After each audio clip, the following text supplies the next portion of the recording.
We're moving right along. Online collaboration, I'm assuming there's got to be somebody here. Are any of you doing that right now with somebody in another city, another country? Or are you doing any sort of that thing right now? We have that up there. We have a few hands, a whole bunch of hands. So we're going to talk about how it really works. And obviously it's going to work fairly well, otherwise they wouldn't be here to talk about it. They're not going to hear. Those of you who are big fans of Sven, like I am, are you familiar with This Guy Edits, and are you subscribing to his channel? Thank you. I know I am, and I've learned an enormous amount in the last few years since I've known him, and he's been here a few times, and it's always a thrill for us that he is here. And when he called me and asked to present tonight about his online collaboration with Udo Flohr, the director from Germany, it was a great story, because Udo is doing the film in Germany, while Sven said, no, I got a family here in Los Angeles, but I'll edit it, I'll collaborate with you, but I'm staying here. So we're going to talk about that tonight. So please welcome Sven Pape and Udo Flohr.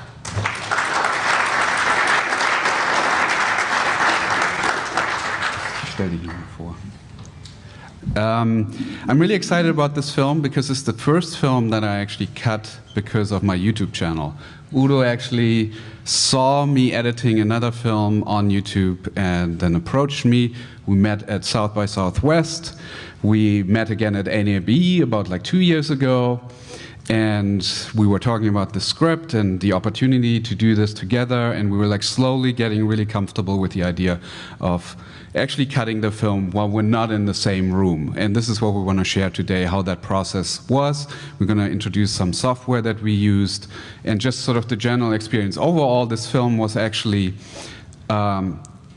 finished in 4 different countries. Shot in Germany, edited here in LA, and then the color correction happened in Amsterdam, and the music was scored in Prague. So maybe give us a little overview, just a quick overview of the scope of the project, and then we'll play a little trailer as well. So this is a feature film. It's my first feature, by the way. We spent 18 shooting days. I worked on the project, well, by now it's about 3.5 years, so I prepared for about 3 years until we started shooting, and then probably even more than 3 years now. It is an historical crime thriller that is set in a northern German city called Bremen in 1828, so that's about 200 years ago. So it's a period feature, independently financed and produced, no subsidies, no television station involved, as is usually the case. Yeah, it's quite different. Usually in Germany, everything is funded. So it's a complete outlier in that respect. Yeah. Independent production. Yeah. Great. All right. I just released a video on the channel yesterday, I think, and I just want to show like the first minute of that. I just logged picture on my latest film, a German crime thriller directed by Udo Flohr. Legally, Bremen was still living in the age of the Inquisition. Bitte. Trials were not public. Herr Doktor? Ruhe bitte. The picture was shot in Germany. I cut it here in LA. We're gonna make this happen. Just needs to be tighter. The score was recorded in Prague. The mix was done in Germany, and the final color correction happens in the Netherlands. Hat sie das geschmiert? Hat sie das geschmiert? Truly, a global collaboration. And I think it's becoming the new norm, even for indie films. Männer und Kinder sind hier abgestorben. Wie viele sind es denn? Mindestens 10. This is by no means a big studio production. Yet, thanks to technology, it can pull together an international pool of talent, from the director of photography, the composer, and all the other key crew positions. I invited Udo, a first-time director by the way, to tell us how he made it happen. Okay, cool. So here's a little overview of the film in the production phase. Maybe talk a little bit about the cameras and how you worked with them, that kind of stuff. So we used all Sony cameras, obviously. Sony F5, F55 and FS7, and most of the time we shot with 3 cameras. So this is strictly a multi-camera production. We didn't always use 3 cameras. There were some scenes where we used 1. Usually we had 2, and on quite a few scenes we used 3 cameras. That was actually an approach that I wanted to do before I even started working on this particular project. In fact, I found a DP, Thomas Kist, who is somebody who had done 3-camera productions before, because I believed in the approach, and so does he, and we were both aware of the challenges that are involved in that. So what else? The cameras recorded on, as you can see on those S by S cards. Everything was shot in S-Log 4:2 to 210-bit.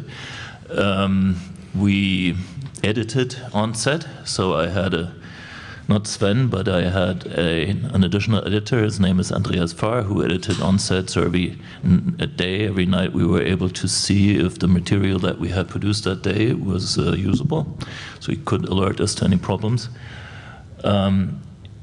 We also mostly did on-set blocking, so we would have blocking rehearsals for each scene, and would actually, after the blocking rehearsal, have a quick powwow and decide on the camera setups and on the blocking. So for almost all scenes, we did not know the camera setups before the blocking rehearsal.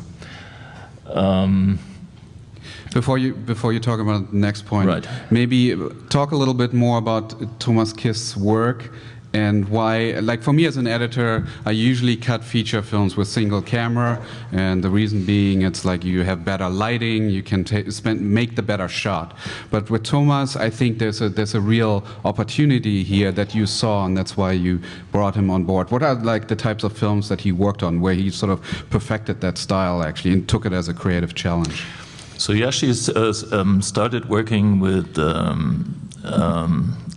a Dutch director called Theo van Gogh years ago, and they did 3 films together working with 3 cameras. And then Theo van Gogh, who was a grandnephew of Vincent van Gogh, the painter, was murdered by Islamists. This was I think about 2006.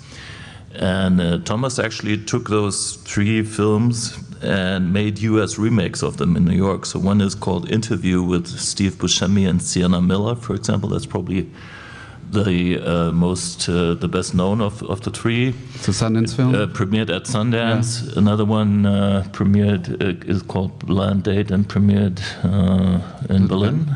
Berlin, I believe. And so so this first one is directed by Steve Buscemi, the other one directed by Stanley Tucci. It's called Blind Date. Everything shot with 3 cameras.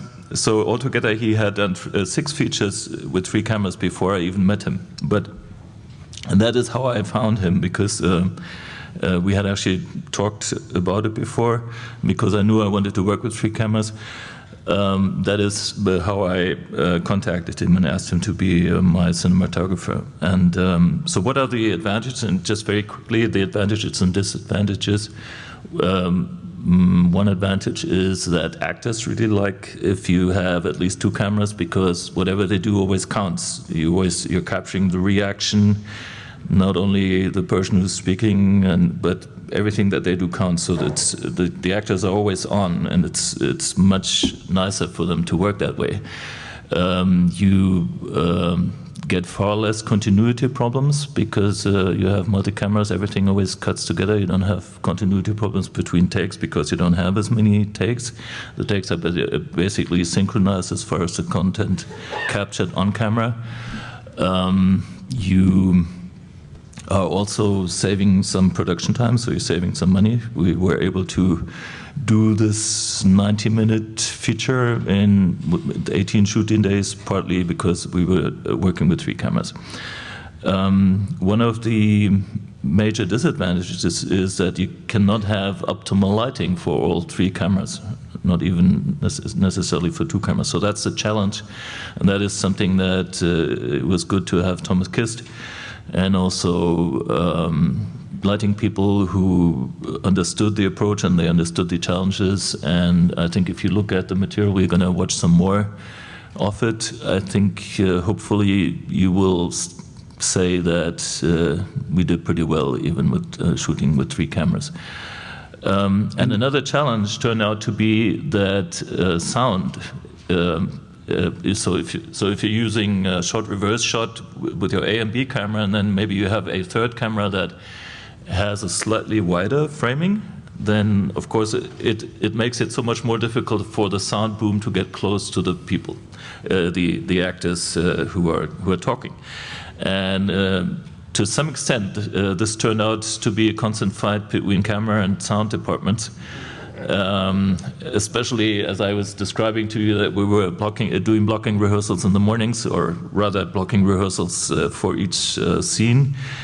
And then Svetlana Valkova, my on-set sound engineer, I could see her face getting longer and longer every time when we talked about that some wide shots were involved in it, and it meant more of a challenge for her. Obviously, we did use wireless mics as well, but as most sound people are, she always wanted to get close with the boom and so on.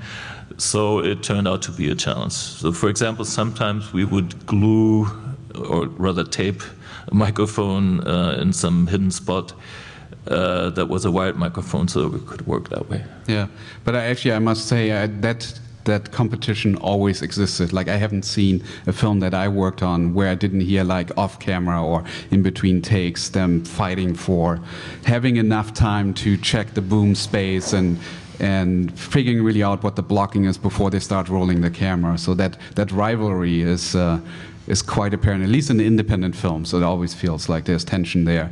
And as an editor, I tend to root for the sound guy in these situations, because when the sound guy loses, often I have problems in the editing. It's very hard to overcome any challenges once you don't have the mic right there where it needs to be. So, but here it's probably magnified, that problem. Talk a little bit about the location. Yeah, as far as the location, so this is.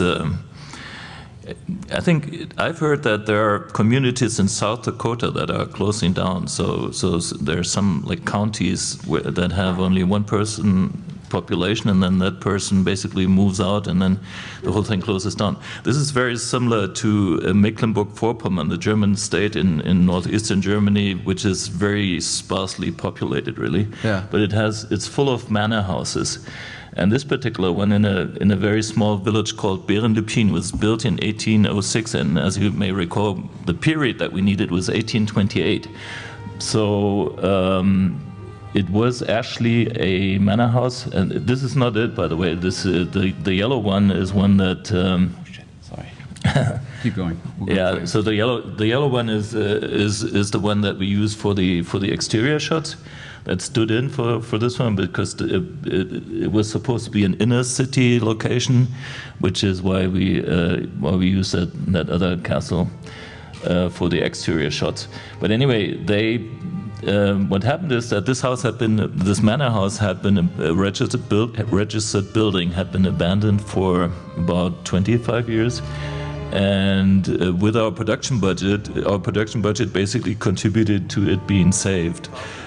Because our production designers, and their names are Christina von Ahlefeld and Knut Splat-Henning, they bought the house. They turned it into the location for a film. In this one manor house, we were able to set up 17 sets.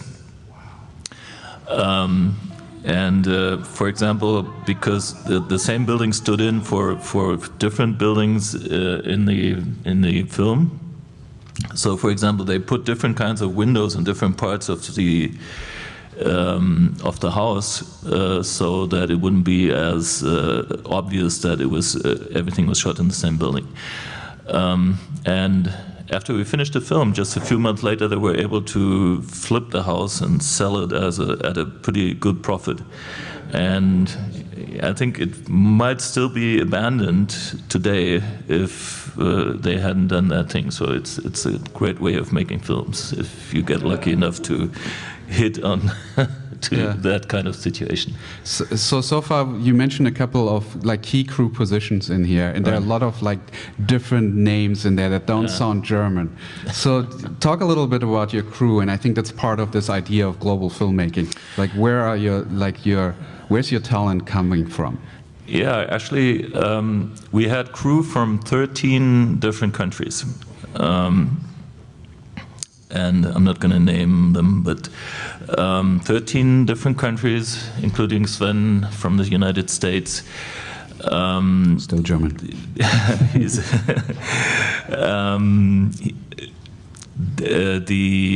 I believe cast and crew altogether is 84 people, and then if you count the City of Prague Philharmonic Orchestra with 40 musicians, then that makes it about 125, I think, altogether. Wow. And there you can see the actual crew. Yeah, this is a small part of the actual crew. So this is at the bottom there. This is like maybe 1/3 of the full crew. And this was shot on like the last shooting day when we were in an outside location that we only shot one afternoon, and we were there with a kind of a skeleton crew. Nice. In fact, it's that mill that you see, the miller on the right-hand side, and that is where we shot and where that picture was taken on the last day. Mm-hmm. And this is Andreas Fahr. He was the assistant editor, additional editor. That's right. He did the first cut, very faithful to the script. And that was actually quite helpful for our process in the editing. And he also cut it in DaVinci Resolve. So I was really determined to actually take that cut and do a re-edit in DaVinci Resolve. And I played with it for a little bit, but then decided to take it into Final Cut 10 instead because of the multi-camera situation.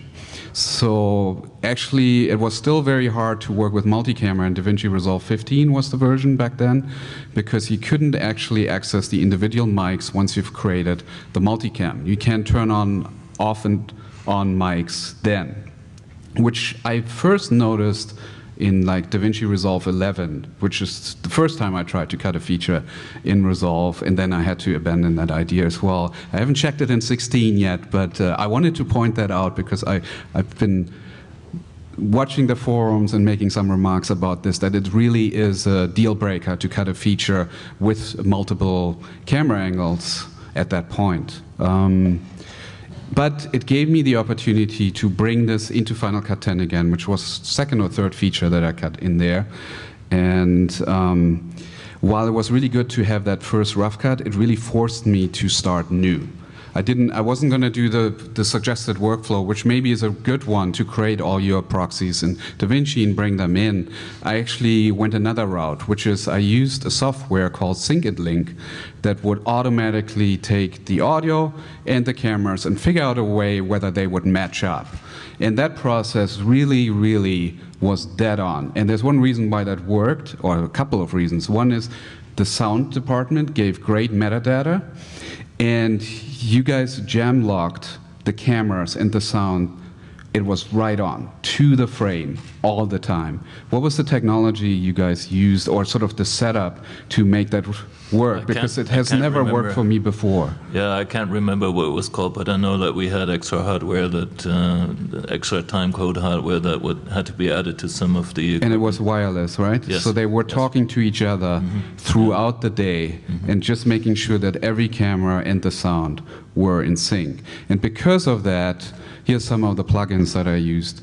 That software, Sync and Link, did a job that an assistant editor would have done in 2 weeks. It basically did in 2 hours. And some of the other plugins here I want to introduce a little bit and talk about how successful they actually work. So I'm not a very technical editor. The less I need to worry about this stuff, the better it is for me. And usually in a scenario, I either have a really good assistant editor or a really good post supervisor who can help make sure that that workflow is solid before we lock pictures so that there's no problems here. In this situation, I kind of was on my own, And I had to sort of figure it out on my own. And these are some of the plugins that really help make this happen. So I talked about sync and link, and I just want to demonstrate real quick here. I think this is like 2 minutes, 2.5 minutes of how I use the software to link all the dailies up. I'm going to take this day. I imported all my footage. It's all optimized and what have you. And I'm going to export an XML. Okay, this is real time right now. And it's going through the entire day. So however many setups they had that day, it creates an XML of that bin. And now all I have to do is use an additional software called Sync and Link right here. And open the XML that I just created right here. And there we go. It found it right away. And then I have some settings here. Name synchronized clips using the video or audio, video and audio. Let's do both because the audio actually tells me what scene it is that I'm working with. So I want the scene number first in this clip name. Then I want it to use most of the metadata is actually in the audio, which I find is quite common that the sound mixer usually spends the time to identify what scenes we're working in, what take. The camera usually doesn't have that information unless they really like get into the menu and start messing with it on set, but it's kind of complicated and time consuming. I want to create multicams whenever possible. If they shoot with 2 or 3 cameras, I'd like it to be multicam, or if it's just a single camera setup, then just synchronize audio with video. I don't need to reference movies. And I would like to have all the information that is available to be parsed out into subroles that I can already split up the audio tracks. So for example, they have a boom there and they have 2 laughs for the 2 actors. I'd like to be able to identify that in the timeline. And now I'm just going to press sync. Save XML. That was fast. Now I'm going to pick the library where I'd like this new event to be created, which is my master project, and it just starts putting it in. And just imagine, this is 3 to 6 hours of work of doing one of these days for an assistant editor. It's happening as I'm talking. It's done. I'm opening this bin up now, and let's see if this worked. There's actual audio here, which I can now see because I told him, give me the name of the audio file first, then the video. That's how I like it. That's my multicam right here. And this is my audio. And let's see if this is actually in sync.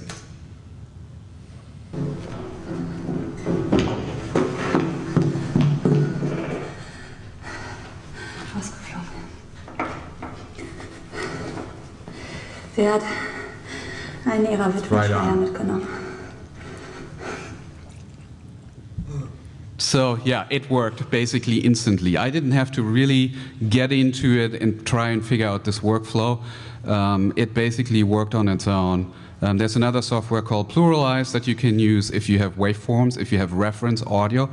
You guys didn't have reference audio on the cameras, but luckily the timecode was right on. If one of those 2 is not, if both of them are not there, then I have to manually sync with a clapper. And that would have then really been 2 weeks of work. The other great thing is because of the metadata, I was able to now use that for my smart collections to create my scenes. Because I basically created a smart collection called Build, which is scene 69, and then all the stuff would now appear ready synced and multicammed and what have you, and I can start cutting. So it really helped with that. I then sort of experimented with the idea of creating like select reels in Final Cut 10, which is like creating new compound clips of stuff that I selected, but I then forced myself to eliminate that step and just really go with the browser and make each clip basically just a thumbnail with like what is my favorite part of it, and use some keywords for story turns within each take. And once I got comfortable with that, just prepping the footage was just 20 minutes maybe per scene, and then I could start cutting.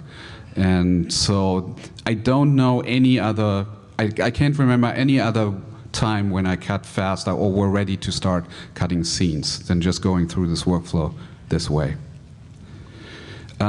The other thing that I wanted to introduce is Frame.io, which I'm sure you've heard about. It's an online collaboration platform where you put your cut up, and then you have your comments that the director or whoever else needs to look at the cut to give you notes can just right on the spot type in the comment.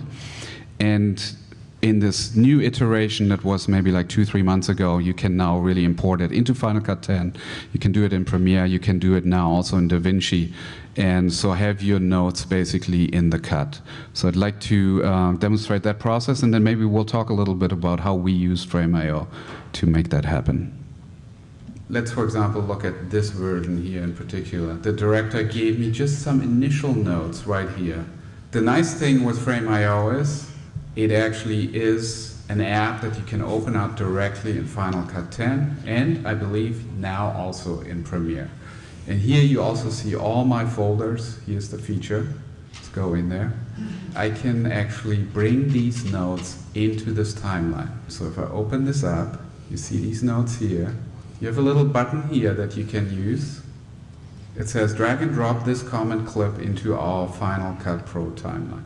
So I'm going to take this and just put it anywhere here in the timeline and let it go. What happens is that this compound clip appears, and I'll just drag it to the very beginning so that it lines up with my cut. And I can break this up, which I just did with the shortcut. And now all the notes are markers that are now attached directly to these different shots. Let's say I'm going to move this shot. What should happen is that all these markers are now moving with the cut. And that's what they do. So they stay synced to the specific shot or clip. I'm going to just delete that. And then these markers drop down here. Okay, let's take a look at this note that I haven't addressed yet. The second cut to this dude should probably be a little bit later.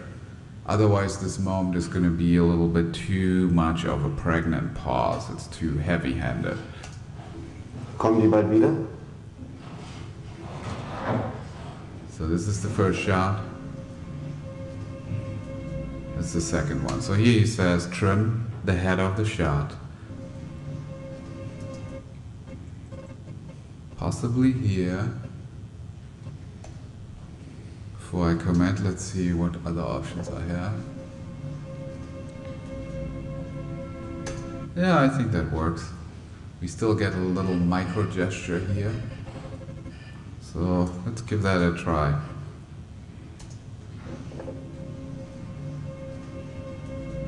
Yeah, totally works.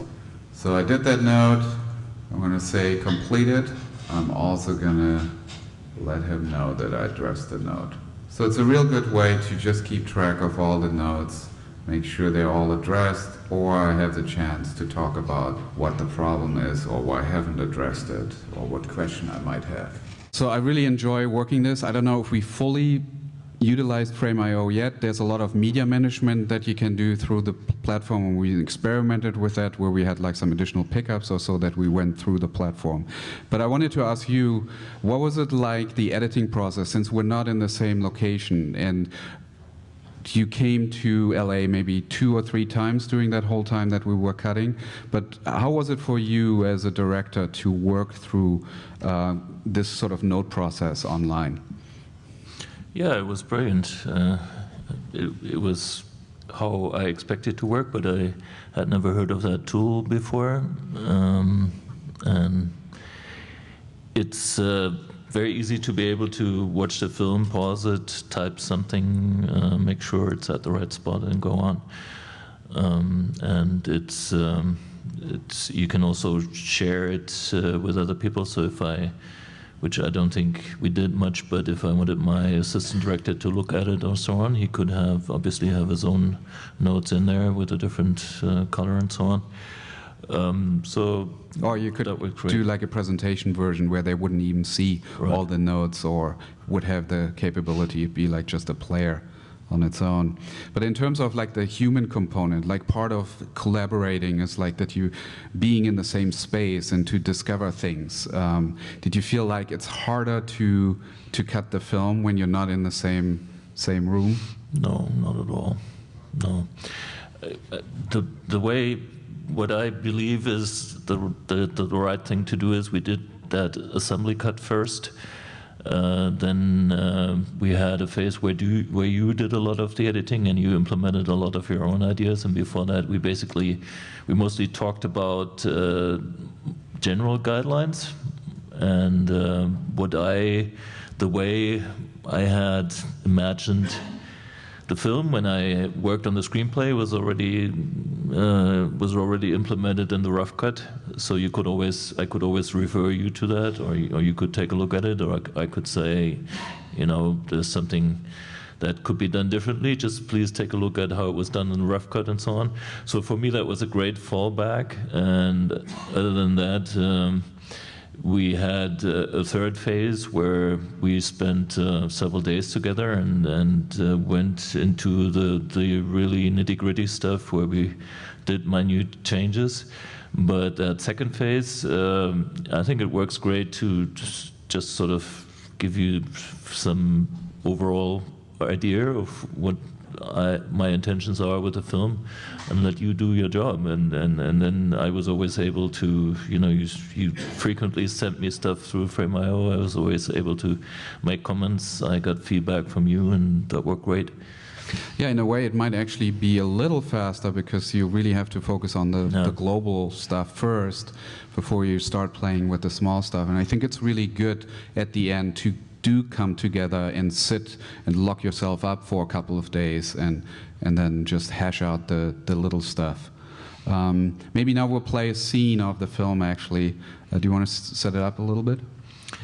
Yeah, this is a forensics lab. On the left-hand side is the investigating judge, Senator Droste, with his forensic Dr. Hofschläger, and they're looking at a specimen here. Okay, here we go. Woraus besteht denn diese Mäusebutter? Arsen?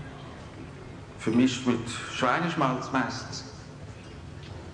Sowas ist im Krämerladen frei erhältlich. Nein. Der Apotheke. Und zwar nur gegen Giftschein. Ach ja? Soeben erhaltene sehr schöne Harzer Käse, wie auch die so viel nachgefragte Mäusebutter bei Lankenau am Main. Bei Lankenau, zwischen Käse und Wurst. Ihr Hanseaten, ihr.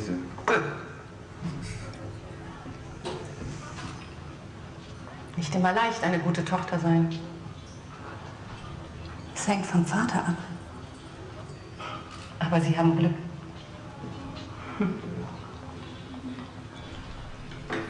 So, jetzt. Lötro. Los. Also die dienen doch auch als Arznei. Gegen Asthma zum Beispiel, ja?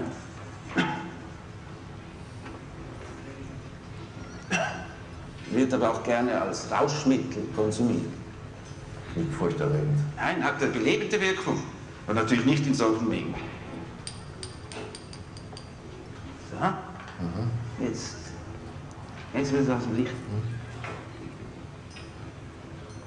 Mein Mann war unvorsichtig bei seinen Eskapaden und wurde von Gott bestraft. Sie verstehen?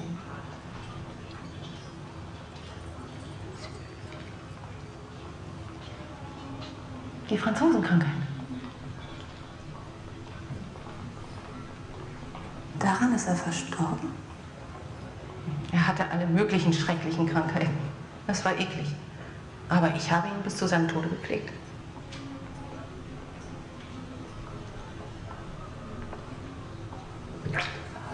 Pardon. Was ist denn das?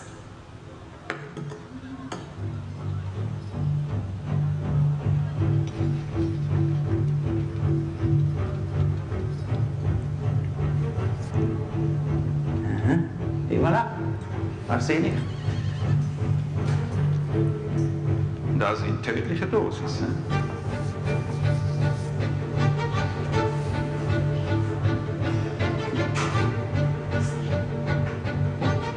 Der tut sofort an. Kommt auf die Menge drauf an. Zuerst wird die Speiseröhre und dann der Magen verätzt und der Rest wird schmerzen. Es ist so, als würden Sie das hier runterschlucken.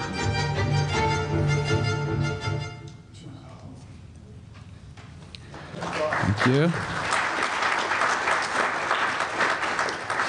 Yeah, by the way, so this is the two women were Kato on the left-hand side. She is a court assessor who comes to this city to work at the criminal court and normally would have had a university degree to be able to be in that job. And of course, women could not go to university at the time. So she is intruding into a male profession, which is not an easy thing to do today, and was almost impossible 200 years ago, of course. So that is another part that we cover in the film.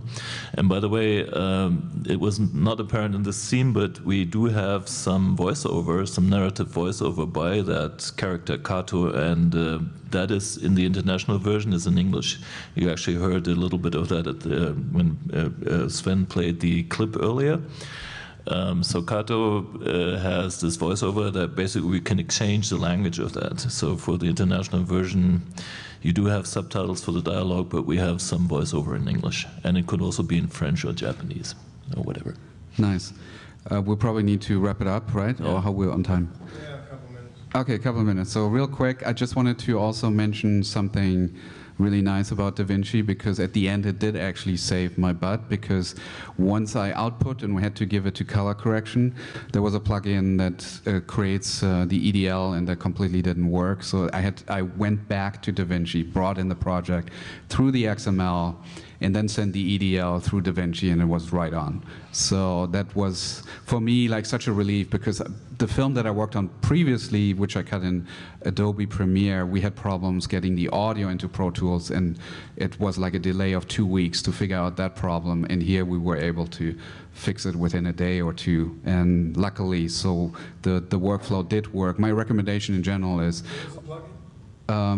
What's the plugin? Oh, in DaVinci, it was just EDL.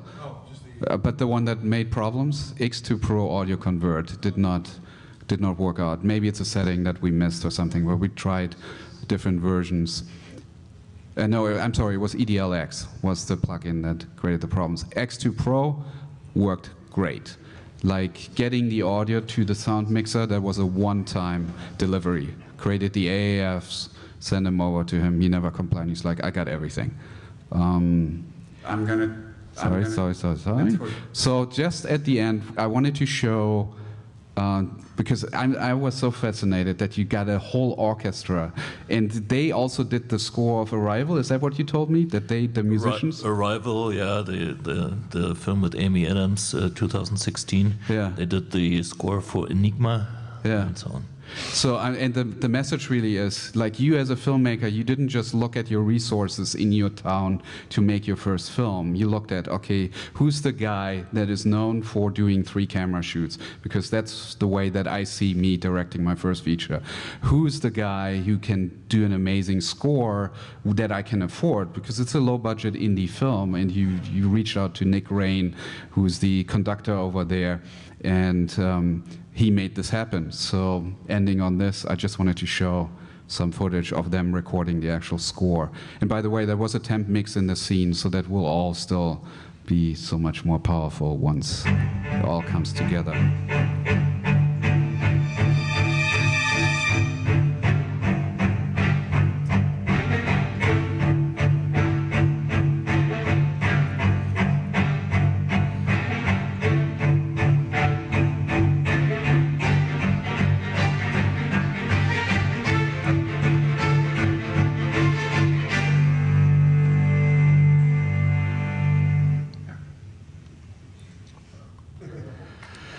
All right.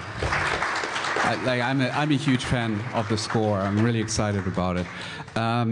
If you want to keep track of the movie, there's a Facebook group you should check out. And Frame.io, who I'm working with as a brand partner on the channel, is offering a 2-week pro trial where you can use the whole pro version of the platform if you use this code. Thank you so much, Udo, for coming, and thank you so much for having us. Thank you. All right.